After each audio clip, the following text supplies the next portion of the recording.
think the first thing I want to say is don't feel like you ever have to limit yourself in anything that you do. Like if you're passionate about it, there's going to be a way to make it happen.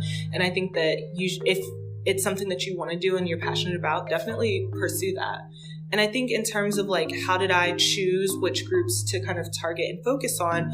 I mean, I picked groups that I could relate to. So I'm a Black queer woman, and I was like, okay, cool. Like, let me, like, I know that I struggled with potentially like getting to college in the first place. My parents didn't know how to apply to college. They didn't, know how to help me in that realm. So, how can I reach back to students? Mississippi has one of the highest Black populations in the entire country. So, I mean, that was an easy community to reach, and I was always, there.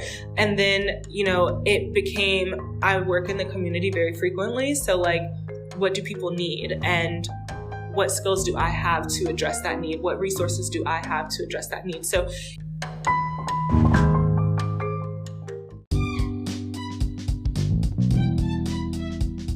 welcome to Navigating Nano Podcast, where we explore the multidisciplinary world of nanotechnology with distinguished professors and researchers.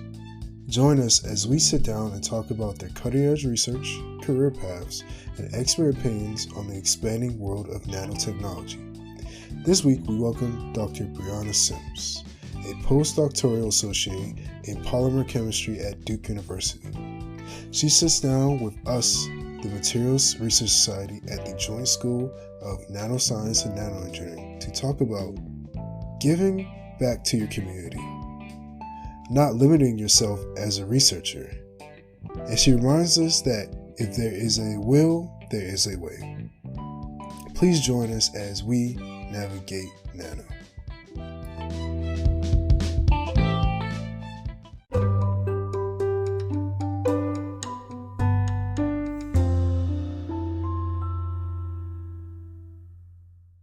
Hi everyone, my name is Anjali. I'm here today with my co-host Ashley, and today we have the pleasure of introducing Dr. Briana Simms, who is a postdoctoral associate at Duke University in their Department of Biomedical Engineering. Her research topic includes, or therefore her research interest is in the areas of chemistry, engineering materials, as well as cosmetics. So please everyone help me in welcoming Dr. Briana, and I'll pass it off to her to talk to us a little bit more about who she is and her research interests. Yeah. So hi everyone. Thank you so much for having me, first of all. So my research interests lie in chemistry. I'm trained as a polymer chemist. I got my PhD at the University of Mississippi, and now I'm doing engineering. So complete hard pivot into some biomedical engineering work, where I design these lipid-based scaffolds or lipid-based biomaterials for therapeutic delivery and tissue regeneration and things like that.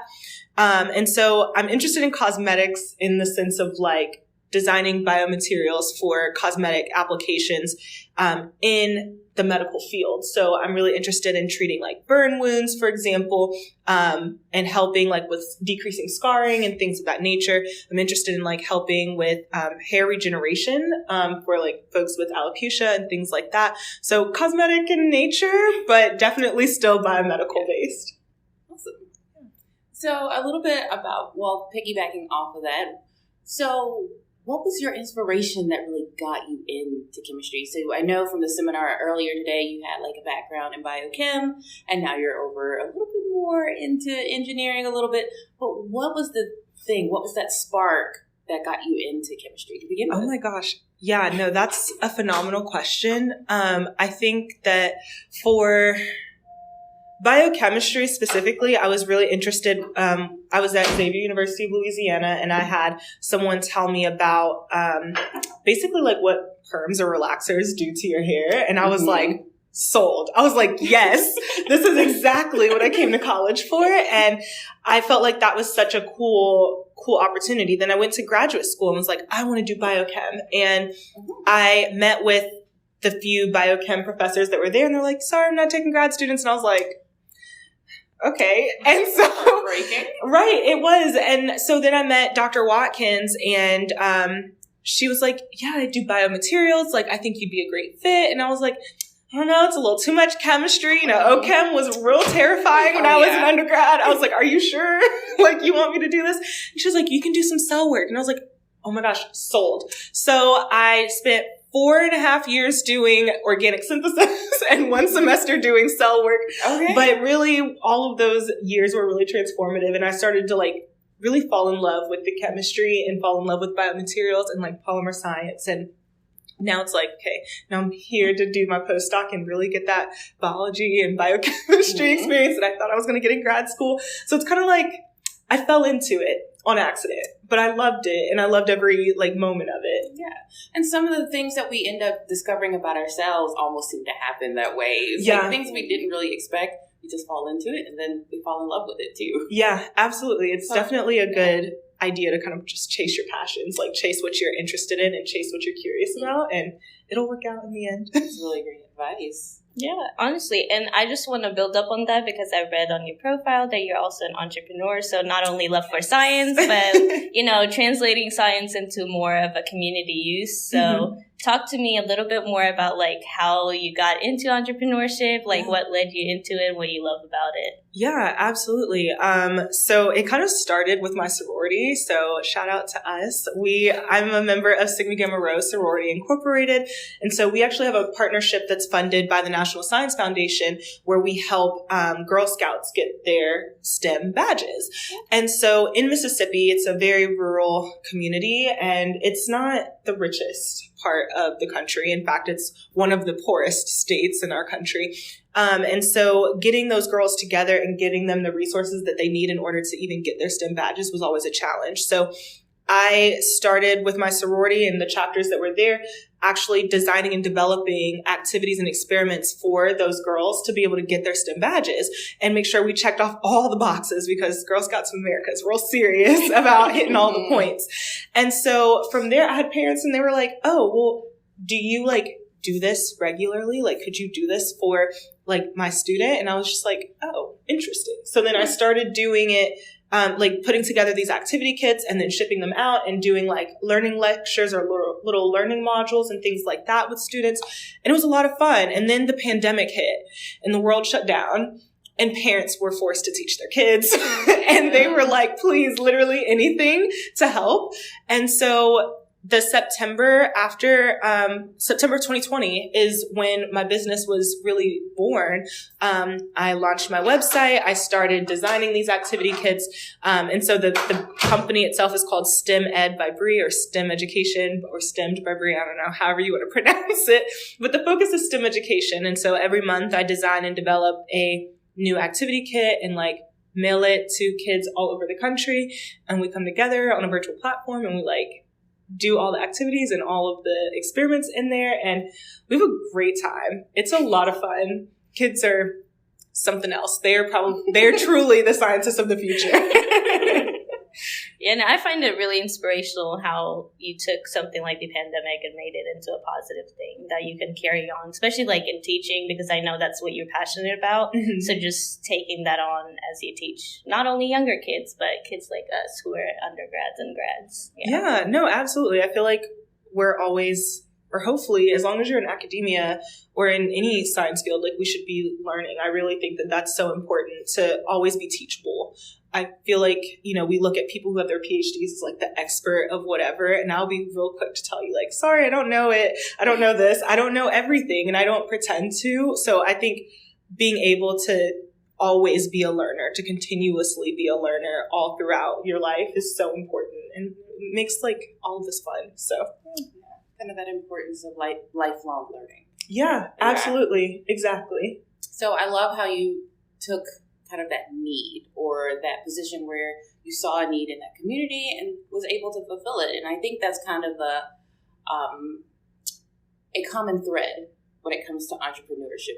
We've had some similar speakers in the past, and it seems like that's one of the things they mentioned is that they saw a need where it needed to be fulfilled, and they just stepped right in. So I think for any of our people in the audience or those listening that are thinking about entrepreneurship, that's one thing I guess that you would also agree to keep first and foremost. Yes. Yeah, absolutely. I love being able to, I guess, one, give back. I think it's important to give back to the people that helped you kind of get to where you are. Like I didn't make it here by myself.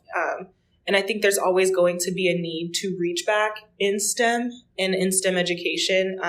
My parents didn't go to college right away. In fact, they didn't go to college until I went to college. So, I mean, just being able to reach back to the community, I think, and always like addressing those needs or those disparities is really important. But especially in this field, I think there's so many people that don't have access or need access. And if we have the tools or the resources to do it, I think just as people as a whole, it makes sense to help those that need it or to provide the resources if you have them. So, agreed. And so it seems like you have a lot of things on your plate between being a postdoc, being an entrepreneur, a business owner. So how do you juggle all of those different things, and what do you kind of do to take a step back and relax? Oh my gosh. So I got this piece of advice, I think, from some podcast, and I wish I could remember it. Actually, I think it was Before Breakfast is what it's called. It's like 3-minute long, like little podcast that you're supposed to be able to listen to within 3 minutes before your breakfast. So I remember them saying, life is about juggling. You're always juggling a whole bunch of balls around. The important thing is to know which balls are plastic and which ones are made of glass.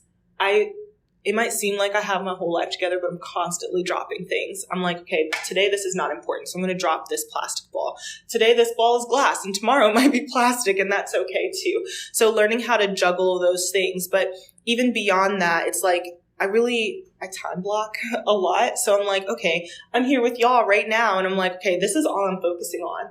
It doesn't matter if my office is on fire. It is what it is. That will sort itself out, and I will deal with that when the time comes to deal with it. But right now, in this moment, this is what I'm doing, and this is what I'm focusing on. So if I'm in the lab and I'm like, okay, I'm going to do this experiment, and if, something else comes up, it can wait. There's no such thing as an emergency that you get an email about. So I just, I try to focus in like that. But also to your second point, what do I do to relax? I love spending time with my friends and my family. I love to travel. I love to refill my cup by doing like outreach or community service, which sounds kind of like cliche, right? But I feel like with all my friends, especially now that like most of us are either in grad school or like finishing up grad school, so all of us live all over the country. So we'll like go and visit each other, and that's like a nice break. And I don't know, it really refuels me. I have a puppy. I will take her on a long walk. Well, she's not a puppy. She's definitely a full-grown dog. She's definitely super small though, so I continue to call her a puppy. So I'll go on like long walks with her, or I'll go to the gym. I feel like, things that everybody does. Yeah, so, that's nice. That's really nice. Yeah, but also something to keep in mind, and something that's very important, because all of this good work that we're doing, we also have to remind ourselves, kind of take a break, like you said, refill our cup so that we can continue to do this good work. Yeah, so that's absolutely. Thank you for your advice. Yeah, no problem. I'm really truly inspired by just you and your presentation that you did an hour ago. But I'll just open it up to the audience. I know they're equally inspired and really curious to ask you more. I know we didn't have as much time to ask you questions earlier, so the floor is to you guys to ask any questions that you have, or just. Okay. Well, I love your presentation. I thought it was great. It was so engaging, and the setup, it was very informative. It was great. I am applied biologist by trade, so I'm kind of breaking into kind of like similar, I guess, what you did. You were going biochemistry and ended up going engineering. I biology ended up in engineering. So it's been fun. I'm enjoying it, but I definitely would love to pick your brain a little bit more about polymers. There's a portion of my project that I'm interested in, maybe peptide, polypeptide bonds, and attaching them to like a surface. Lipid biolayer surface. So that was probably one question, was just, do you think that, like, for example, like lasting like polypeptides, which is more of like bacteria-derived polypeptide, have you seen any benefits of that as far as like stimulus responsiveness, as opposed to maybe a synthetic like nanoparticle? So I think that, I guess the way that I want to answer your question is that I think that one of the coolest things that we can do as like engineers is take a couple hundred pages from Nature. Like, Nature got it all the way right, and we're still here today. So I think that if we take advantage of things that are already made in nature, so like these polypeptides, for example, and engineer them or modify them to be more useful to us than they already are, I think that's a really unique way that we can go. But I do see the benefit to using these synthetic polymeric materials. So you can really fine tune a synthetic polymer to exactly what you want it to be, down to like how many repeat units it has, for example. And so I think that that's like the beautiful thing about like the work that I do, is like being able to bridge the gap between the two. You can take a synthetic polymer and modify it with something that your body can easily recognize if you're thinking of like a bioengineering standpoint, right? You can add these peptides to like these synthetic polymers and just make them more biocompatible, or I guess just, I don't know, you can really like tease out some cool molecular architectures by combining the forces. So I don't think there's one that's better than the other. I think they both play a role that's important. Okay, awesome. That's great, and that's very helpful because I'm, as I said, very new to that kind of whole sphere. And then additionally, I know you were talking about kind of being able to like form micelles and to load certain, either therapeutics or kind of whatever you want in those formations. Are you guys using more of just a kind of self-assembling structural component, or is there some kind of stimulus that you're using? Yeah, so for the nanocarriers that I talked about today, it is strictly through the self-assembly of the nanomaterials. But with our hydrogel microparticles, we do chemically link peptides and things like that to the surface. We haven't really done like drug loading, as far as I know, inside of our hydrogel microparticles, but we can like load things into that interstitial space. So we've done a little bit of both, supramolecular loading and also some chemical conjugation as well. Awesome. And then I think my last question was, so I know you kind of mentioned a little bit about the gels as far as like creating those lipid scaffolds for like burn victims, like healing. Have you guys looked into or considered at all like adding in like a kind of an antibiotic component to that, as well as maybe in combination with like a stem cell component to kind of aid in regeneration as well as protect that area? Yeah. So with the hydrogels for burn victims is something that I am hoping to do in my own lab one day. So that work hasn't been done yet, but the work that I'm doing now with those hydrogel microparticles, we do use them for subcutaneous wounds. And so we do put, you asked me about what was it? The antibiotic, like kind of some kind of component. So we do add antibodies. Yeah. So we've added various antibodies. We've added what is it called? We've added different peptides to like help cells adhere to the surface. So those are all modifications that we can add to our hydrogel scaffold in order to better like target cells, or to better be able to like signal for cells to come and like actually do their job, for example. And so one of our projects that we're hoping to get funded soon is actually adding these antibodies to the surface to like target different cell types. So that's the direction we're heading. So yeah, there's a large design space for that, for sure. Awesome. Yeah, sorry. No, you're fine. I know you kind of mentioned it, and it wasn't necessarily the No, that's okay. direction of your presentation. That we're doing in the Segura lab with that. So I don't know if I should do like a shameless plug, but if you go to seguralab.duke.edu, we have like honestly one of the coolest websites I've ever seen in my life. And you can go on and see like what all types of things we're putting on these hydrogel microparticles. It's really bananas, but like super cool stuff. Yeah, definitely. I'll check that out. Yeah, no problem. Yeah, I also checked out the pictures of everybody in the lab. Okay, so I like the fact that you are a STEM entrepreneur, and I love outreach events and I love to organize those. But I come from a country, I come from Africa, so integrating that into the American system is very challenging. So for somebody like me, I have to target like a certain population of people, like probably go for the minority and African population, and see how I can bridge the gap and engage them in STEM programs. So for you, how do you get to select your groups that you actually do the outreach events for STEM? Yeah, that's a really great question. I think the first thing I want to say is don't feel like you ever have to limit yourself in anything that you do. Like if you're passionate about it, there's going to be a way to make it happen. And I think that if it's something that you want to do and you're passionate about, definitely pursue that. And I think in terms of like, how did I choose which groups to kind of target and focus on?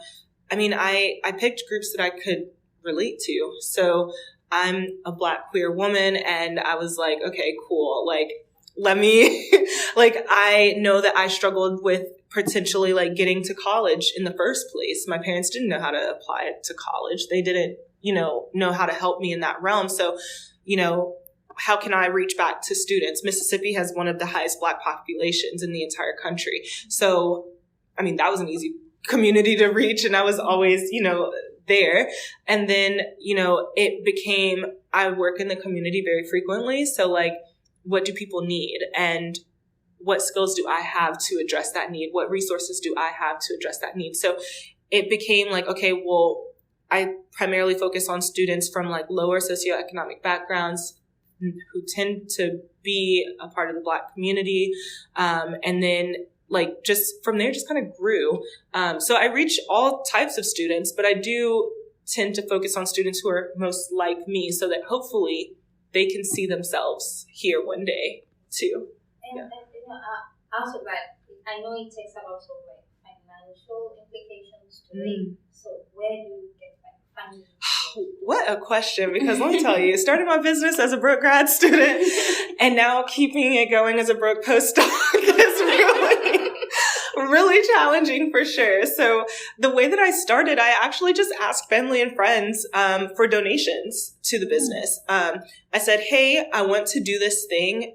If you believe in the mission of my company, then would you invest? Would you donate some funds? And they did. I think in like a day or two, I had over $300. And then like from there, it was, okay, now I just need to get my product out there. Like, and it was literally just me ordering everything from online and trying to figure out how to like price things and like asking parents, like, are you willing to pay this amount? Because accessibility is really important to me, especially if I'm, targeting these like lower income families and things like that. Like, how can I reach them in an accessible way? So trying to price things differently. And so then it was like, okay, if you're willing to pay this much for this month's activity kit, are you willing to also pay for one for another student, for maybe somebody that can't afford it? And you'd be surprised at how many people are like philanthropic and are like, yeah, I'll do that. I'll send you an extra $30 to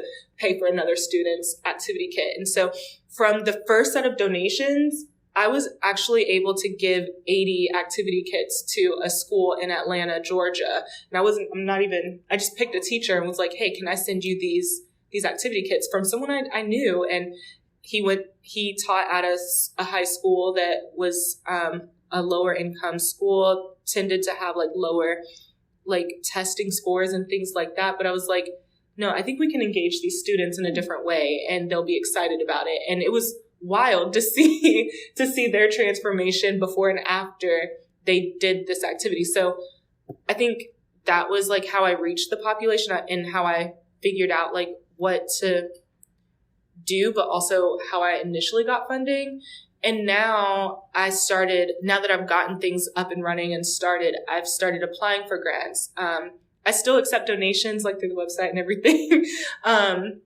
But I have been able to write like community grants and things like that to secure funding as well. So yeah, I think that's kind of been definitely, I mean, you have to put some money into it through like your own pocket, but I feel like there's other avenues. I would just ask around. People will believe in your mission. I have a question. Yeah. What is the number one or top three kind of obstacles that kind of stand in the way of people that are like you, that don't want to limit themselves in like their potential outreach? And you're in academia, you're surrounded by kind of an institution that, goes back establishing some nasty things, isolating and not allowing people to actually be able to attain education. So what are like the main obstacles when you're in this environment to look for that like are still present? Ooh, that is a good question. I think those are things that I'm still working through and like trying to learn, even as I'm like navigating like the faculty job search, right? But I think the things that I have realized is that, I guess to spin it in a more positive way, I guess is to go where people value the things that you value. If you value like teaching or value outreach, go where those folks value those things so that the things that you value aren't looked at as like a negative thing, right? Because I think that can push people out of this field. I think, so that's one thing. I guess the next thing would be to always lead with like curiosity and a pure heart. I think one of the things that pushes people away from this field is when people are just kind of like objectively ugly for no reason, not like in appearance, but like when you are just like, when you're like, just, the person that will ask the questions to like flex their own like knowledge, it's like, those people, and you can usually tell when you're getting a question like that, when someone is genuinely curious about something versus when like you're asking a question to be ugly. So I think it's up to us ourselves to be able to identify when we're asking a question for our own curiosity or to challenge someone's thinking or thought process. So I think if we're all mindful of that on our own, that could make STEM in this field in academia a better place. And then I guess the third thing is just like, I don't know, I just feel like be kind to folks. Like, I feel like, this field does not have to be like this super competitive like place. Like, I believe that STEM, like all of the STEM fields have the potential to be this super collaborative environment and like this super exciting place to be. It doesn't have to be a competition or a race to the finish every single time. Like if one person wins and gets there, like we all do. And I think that that's so important to kind of keep in mind. So those would be like my top 3 obstacles, but like how we can address them better too. It's pretty simple, You just finished your PhD, got into your postdoc, and now you're looking for faculty. Do you ever get curious of how it would be to translate the research that you're doing to the industry? Or even have, that experience of working in the industry? Okay, wait, can you rephrase or restate your question? I think I missed a part of it. So, you've not had a chance of really translating what you've been doing into industry. Yeah, so do you ever have like a curious mind about working in the industry besides being in academia? Yeah, I actually fought tooth and nail about going into academia. I did not want to go into academia when I started. I was like, I'm going to industry. I am not going into academia. And I think that, again, it's like following your passions, right? So I think that what ended up happening was I told my PI when I was in grad school, I was like, I'm going to industry. I don't care. I'm going to industry. I do not want to be in academia.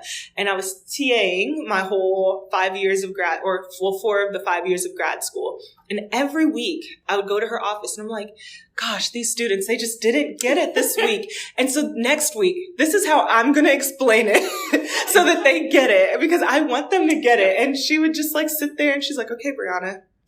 All right. And so then like the next week I'm like, okay, so more got it. But like some of them still didn't get it. So let me show you how I'm going to explain it next week. And she's like, okay. So then like 3 years of that. And eventually I was like, okay, so I think I want to go into academia. And she was like, great. Glad you realized this, I'm glad you know. And she was like, because literally no other students come to my office complaining about other students not understanding what they're teaching. And she was like, you're the only one that does this. And you come in here every week wanting to re-explain something to me. And she's like, I know these things. But you like re-explain it for yourself to be able to re-explain it better to other people. And she's like, so I just needed you to get it. And so I actually, went to the Nobuche conference. It was the conference that I met Dr. Waddell at, actually. And every person I met, I was like, okay, yeah, so I think I'm going to go into industry. And they're like, you should not. And I was like, why? I even interviewed with a couple of industry companies, and even on my interviews, they were like, you would be really great in academia. You explain things so well. And I was like, okay. And then when Dr. Jackson, one of the founders of Novachet, he told me, him and his wife both told me I should go into academia. I was like, okay, maybe I should listen, and then I ended up pulling all my applications from the industry positions and was like, I'll just go into academia. I really love it. I think it'll be fun. I would get paid a lot more in industry, but I think to help empower this next generation of science scholars, I'll take a pay cut. I just want to thank you for your presentation. Yeah, no problem. Thanks for having me. I just want to ask about your lab. Do you use some imaging tools like surface plasma resonance from So the short answer is no, but we do use confocal microscopy. We use scanning electron microscopy, and we use TEM. Those are really the standards that we use primarily in our lab. But I do think that we could do some different types of imaging and different types of microscopy for sure. Yeah, I think there's still room to grow in our lab.